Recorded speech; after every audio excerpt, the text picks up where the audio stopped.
Hello guys, লক্ষ্য করুন খুবই সুন্দর একটা দৃশ্য। এই যে দেখুন হাজার হাজার মানুষ মানে তাড়াহুড়া করে কোথায় যাচ্ছে বলতে পারেন? যারা এখানে আসছেন তারা অবশ্যই বলতে পারবেন। এটা হচ্ছে মদিনা রওজা শরীফের একটা দৃশ্য।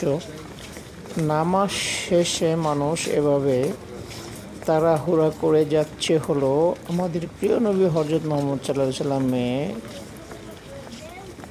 যেখানে শায়িত করা হয়েছে, অর্থাৎ ওনার রওজা শরীফটা দেখার জন্য, জিয়ারা করার জন্য মানুষ কিন্তু এইভাবে যাচ্ছে। আমিও এর সাথে আছি, কারণ এটা সবসময় কিন্তু খোলা থাকে না বা ওপেন থাকে না।